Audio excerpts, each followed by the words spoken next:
This is a weird setting, but it's now or never. The sun is just at the right angle, right height, and garden teapot. I don't know. So quaint. Yeah, so hi.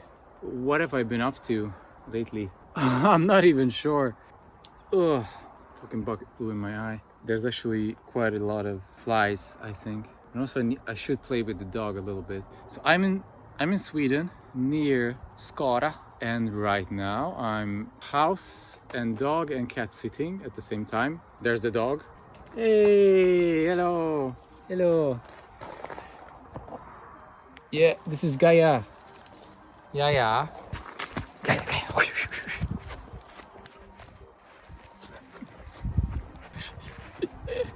Crazy dog. So I'm house sitting for 1 week, but they're coming back tomorrow. By the time this video is out, they've probably already come back. So this is the place of the guy, Devon, that I met in Moskosel last year. And I made quite a few videos about that place. Go check them out. Ageism, I'm sorry. I don't know, here, maybe I can put up some links, I don't know. Or maybe down in the description. It was in northern Sweden, near the Arctic Circle. We were doing volunteering at this abandoned school that was converted into this art community. It was very, very strange and interesting. So I was in Portugal, as you saw the videos, at this permaculture farm, George's farm, down southwest. Then a couple of us traveled a bit, and then Laci, the Hungarian guy who came by motorcycle, went back by motorcycle and started his job in Italy, flew down to Italy from Hungary to start his job. He's a deckhand for this rich Italian guy. He's like sailing in the Mediterranean Sea between the different islands, and he's doing that in the summer. And then I spent a couple more days in Lisbon, because that's the place where we split. He went back home and I stayed, and I really felt horrible. I was very down. I don't know, I just felt that nothing had any meaning. You know, these things come and go. I just wanted to find another workaway. I didn't want to leave the country yet. And I stayed at this hostel. Well, actually, at first we stayed at this horrible Airbnb where just don't really want to talk about it. Maybe I have some few clips and pictures. It was dirty. There were some other tenants who were shouting all the time in the morning and the evening. It was just a junkyard, just a dump. It was very hot during those days at the end of May, beginning of June. I think it was the first heat wave maybe of the year. Since then it's been pretty much hot probably down there in Portugal. And then I found, I basically messaged 3 last minute workaway hosts, and then one of them, actually 2 of them replied, and I went to the first place, but I said to the second place, oh sorry, but I already replied to the first one, and she kind of got upset because she replied in like a couple of hours, even though the first one replied even faster. So I naturally went with that, and that actually seemed more interesting. But in the end I went to both because I could stay for 1 week at the first place. It was an English couple. I didn't do any vlog there because by that time I had so much footage and I just felt exhausted and didn't want to take videos about everything all the time. However, I did make one very fun little time-lapse video of the English woman Celine going through their Quinta, so their farm. It was a very vertical thing, lots of terraces and lots of change of elevation on the whole land, and then various interesting places around, and she went through them, and I edited together in a way that she's kind of at all places, but it's like one seamless shot. I actually already uploaded that, so maybe you have seen it. So now this YouTube channel is not even in chronological order, whatever. it's what it is. And then I stayed there for a week. I helped mainly taking down these pines. I actually have another time-lapse of that, which I also already uploaded, of us using the wood chipper one day from another English guy and just chipping all the wood that we took down from the hillside because of the fire hazard. So basically it was the same deal as with George's place down in the southwest, when actually this was in the northeast up at the mountains. And sometimes they let me borrow their car, and like one time I went to this waterfall that I have clips of so I can show that, and I was driving on these very curvy roads with the bends and the hairpin turns on the mountain, and they had this old estate car or station wagon, and it was just very fun to drive in this mountainous area in Portugal. They had like a self-built sauna, which looked like a sweat lodge because originally it was a sweat lodge. It was just very much an ordeal to heat up the rocks. The guy told me, so he basically abandoned the idea of having a sweat lodge and then just had a sauna. And there was this small tent-like or dome-like structure on the ground, and inside we just went in and lay on the ground totally naked, just on the ground and sweating like hell. And then when we went outside, we could go to this creek or brook or the small river, I don't know, that was right beside, went through their land, and it was right beside the sauna, so you could dip in the river, which we did, and it was just a lot of fun. And they went to work at Glastonbury Festival in summer. They were selling these vodka jellies, and they were also involved, or they are involved, in this Buddhist offspring teaching, Mahamudra and Dzogchen. I think it stems from Buddhism, one of the ways. They hold these weekly online calls and also some in-person sessions, I think. And they are actually now in Sweden, and they're going to be at the center, which is in Skåne here in Sweden, in a couple of weeks. And they have been inviting me. It's just I don't really feel the calling to go there. Maybe I will, I'll never know. I just don't feel that I need to be there. It would probably be nice. It also costs money, and I'm kind of, on a tight budget and don't want to spend that much, and yada yada. Actually, in Portugal, while I was there, we had this teaching session with them one time, which was very nice. I also went to one of her yoga sessions in this small Portuguese town, and like none of the people who went to these sessions were Portuguese.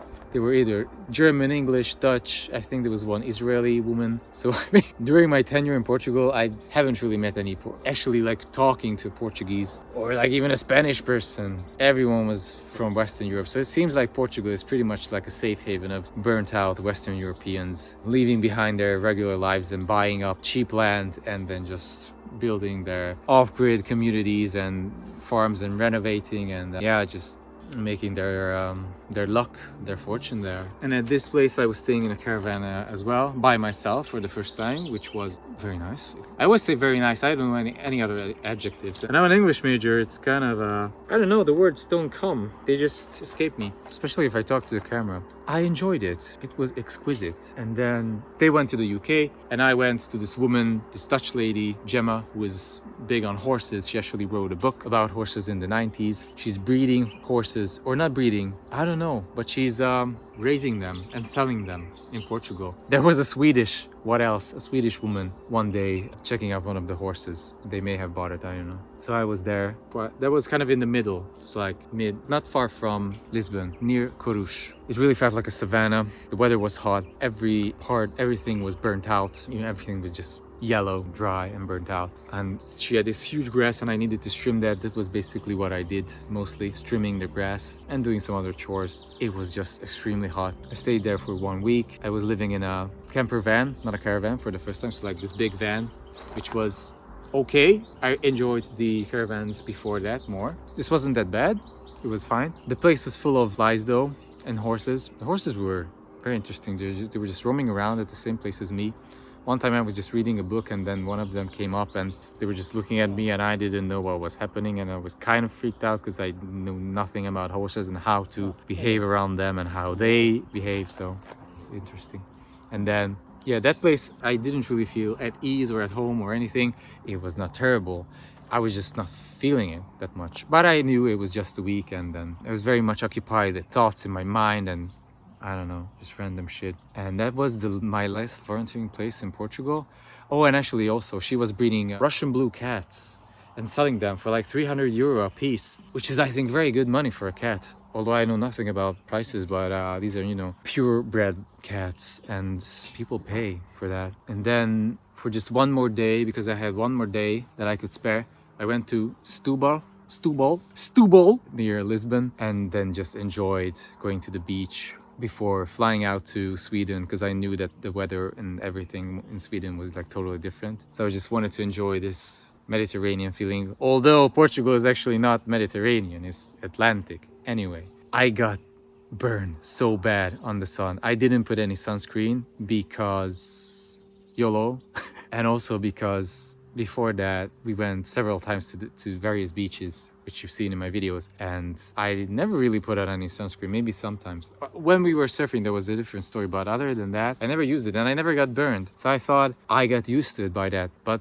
no, I was wrong. I can pull up a picture showing it. It was horrible. I was just laying in the sun for a couple of hours and my whole body burned, front and back. At some parts actually twice, like I, turned on my back and then turned back face to the, my tummy was facing the sun and I was just red. I looked like a lobster. And then like a couple of hours after that, I actually flew out from Portugal because it was on the same day as my flight. It was a night flight, evening flight. So I didn't even sleep and I was sunburned, tired, burnt out in every way. Everything is, painful and I didn't want to be in my skin and like nothing helped. I bought 2 tubes of aloe vera at the airport and I was just applying that and reapplying and reapplying and reapplying and sitting on the plane like like a mummy. It was horrible but kind of fun and at the same time. And I was like, I'm going to Sweden and people are gonna, what the hell have I been? And then I arrived in Sweden. I actually needed to lie on one of the like benches at the airport, like so many other people. They were just doing that all around because I was waiting for the first train. Didn't have any lodging for the night, anywhere to stay, and Sweden was just cold and windy and cloudy and just the polar opposite of Portugal. And I was hungry and I couldn't find anything to eat. And anyway, then I went to the guy who was responsible for the volunteering that we did at the 4-Star Festival, which I went to Sweden for, which is not Workaway, but it was something that I wanted to do because it was during midsummer. And then I could meet my friend from Moskosel, whose place now I'm actually staying at. So all of these kind of followed each other. And I didn't really make that many videos. I have a short video that I might have either already posted on the channel or will post soon, especially because there's like a Workaway video competition going on in July and I wanted to make some videos for that. You need to do these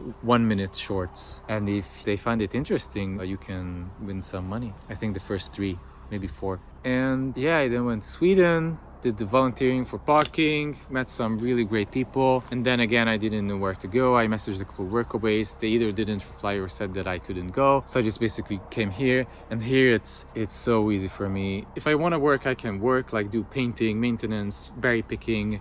I was picking strawberries the other day and made actually strawberry jam for the first time in my life, and it turned out quite thick, but it's okay. We were building a sauna. We started with concrete that I was pouring and laying down the concrete, and it was something that I did for the first time. I enjoyed that. Then I have my own little cabin with kitchen and bathroom and living room and bedroom and everything. After 1 week of festivals and so many weeks of sleeping in caravans and camper vans and sometimes hostels, I just enjoy it so much. It's so much luxury to have your own place. And if I don't want to come out, I don't. I can make my own food. They're paying for my food, like 99%, although from like next week when they're coming back, because they are running out of money, I need to buy my own food, but it's fine. I can still live here for free for like however long I want, I guess. But I will leave soon somewhere. That's the next part. Where will I go? Again, there's so many options. There's this whole thing that I already talked about in one of the previous videos, this Southeast Asia thing. With my Hungarian friend in Japan, I could only stay for 4 days. And then before and after that, I would need to find something like Workaway. There's also Thailand that really interests me, and Vietnam and India. But all of these places, including Japan, is just searing hot now and I just can't stand the heat. I'm just unable. Or I choose not to be in very hot places because of the burning and all that, because I really can't really handle it. And now here it's sun is shining, it's 20 something degrees. For a week it was raining, it was very cold, but now I think this is the perfect temperature that I like. I guess I need to be in Sweden for the summer. So there's this whole Southeast Asia thing. I'm also interested in going to Australia, so like this, that part of the world. However, as you may or may not know, I applied for a master's degree in English teaching at my university back in Hungary. And I will find out on the 23rd of July whether they accept me or not. And that might change everything, because I might want to do the program. It's 1 year. There's a lot of pros and cons, and I'm just constantly in my head battling it out and doing the lists and should I do it, should I not do it. My mom is trying to do these settlements, like out of court settlements with her partner that or her ex-partner, because they're separating and there's just a lot of money. You know, money is always the issue, and they just need to agree on who gets how much, and then lawyers are involved, and that whole jam needs to conclude itself. If it won't and it goes to a lawsuit, then she will actually need to stay in the house, and she doesn't want to stay in the house. She wants to sell the house and get out of there because she doesn't like living there if she needs to stay. Like she told me, it would be beneficial for her if I stayed with her. And we were living together for a couple of months earlier this year, so I can handle it. I could have my old own room back, which I haven't had for maybe 10 or more years. I didn't have to pay rent. I could buy my own food and pay utilities, and then do the program at university, maybe work something on the side. Doesn't sound so bad, but it has a lot of minutia, small things that affect how I feel. And I know that all of the choices I make, of course, lead me on a path that will affect me somehow, and I just need to be aware and be maybe precautious. I'm not even sure what, to just know myself enough that I can either do the program or no. Do I have it in me? Do I have the ability to focus and learn again and go to university again after 10 years? Because my mind actually goes blank when some people just start just frontally, you know, talking to me, and I just need to listen to a seminar, a presentation. My mind just wanders, it goes blank. It's just how my mind works. And then at home I need to kind of learn it on my own again from scratch. So it's kind of, maybe that's beside the point. So I guess these are the big two choices. Do I want to keep traveling? Maybe in Southeast Asia? Because like Europe, I think now I kind of saw that I needed to see of Europe. I haven't been to all of the countries in Europe, don't get me wrong. It's just I feel that I kind of want to see another part of the world, that being Southeast Asia, where I've never been. And like here, the place I'm staying at, the people here have been to India like 20 plus times, and like Laci's been to India several times, and like a couple of people I've met in the past weeks and months, most of them have actually been to Southeast Asia and or India, and all of them said to me, you need to go to India, you need to go to Vietnam, you need to go there and there, you need to see it because it's just such a vibe and you need to experience it. And I believe them. Maybe I will. By the time this video is out, I may actually already know. I don't know.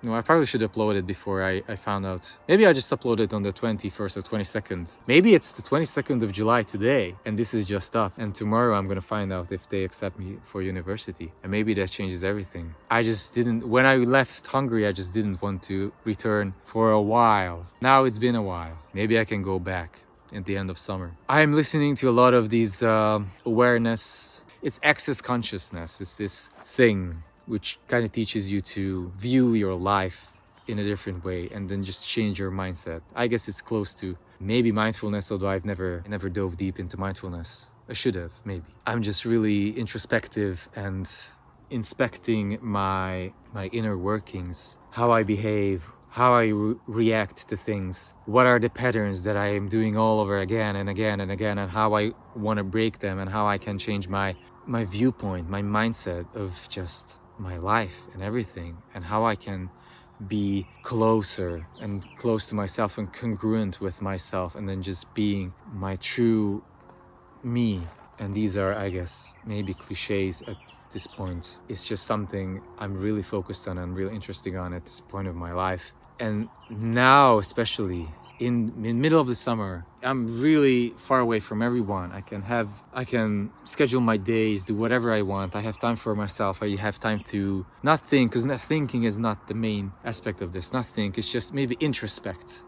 Give time for myself to really find out what I want to do with my life. Do I want to keep traveling? Want to do some university program? Want to learn about myself? I guess I want to do all of these things. Maybe I want to do all of them at the same time, and I just need to do like a prior list. I'm teaching English, by the way, to a girl for the first time, for money. So I actually have some very minimal, but income. We've had 3 lessons. Hopefully we will have some more, and it's not horrible. And I don't have any teacher training, actually. I just have a English major BA degree, which is not equivalent to a teacher's degree. I didn't know the methodology how to teach English. I could learn that at university in a year, and then I could be a digital nomad all around the world and teach English, maybe. But I was really enjoying working with my own 2 hands, because I was missing that for many years. Now I'm actually enjoying editing a lot of videos. So maybe it's just a matter of equilibrium, finding the balance. I guess it's very important for me to have balance and not overdo one or the other. Like not sit like 40 plus hours in front of a computer, but also not work 40 plus hours on a field. I guess I need both worlds because I'm familiar with the digital world and the creative world and some of the IT world and tech world. With my old new MacBook, I've actually started using some Unix commands on the terminal, which is very much a throwback to my IBM days, like 10 years ago when I started working in IBM. And I was there for 6 years. At first I was a tech guy. They wanted to teach me and I just didn't accept it at the time, and I got burned out and then lots of things. But now with the buying this, the MacBook, the laptop, which is kind of this very symbolic way of me going onto this creative person path, because I never had one, and it's kind of the thing you need to have if you want to travel but also create content. You need to have a MacBook because that's the thing, and it's really good and it's very stable and fast and all that. But just fucking learning all the keyboard combinations and keystrokes and just these small basic things, is everything is just different from the Windows. It's very annoying. But I can put that all aside if it's fast and stable and reliable, which it is. Hey, it's been a couple of days since I recorded that video, but I still don't know if I was accepted to university. However, I had a few days to really digest that, and right now I really feel the drive to do it. So if I get accepted, I'm gonna do it. I could actually travel the world with, scholarships, different programs. So that would be awesome. But even just doing that at home, that's kind of plan A. And then plan B is to just learn something, to do some kind of training anywhere. So I'll look into that if I don't get accepted. And by the time this video is out, I'm actually at the Short Moments Center in Skåne, Sweden. I did go to the summer gathering of this teaching, which may or may not be a sect or cult. You never know. And, I just need to focus on what they provide, what they give to me. Am I more with the teachings? And then afterwards, I don't know. We'll see the next steps. And I think this video is probably all of my videos is running longer than I want it to. So I think I will just conclude it with saying that I feel that I have so many options and I could choose pretty much anything. I just need to be aware and brave, daring. Most importantly, know what's the best for me. Not listen to anyone else. Not listen to opinions. Maybe listen to ChatGPT because it is impartial. I have been doing that lately. And then just find my way for a better, easier, less stressful, actually stress less, just life where I can just kind of smooth sailing, just fly, just flow with life. Because I have the light in me. It may have gone out, just need to rekindle it. Light it up, go forward, see where it takes me. So, see you around, I guess. Thanks for sticking around and thanks for listening to my thoughts and feelings about everything. Yeah, take care.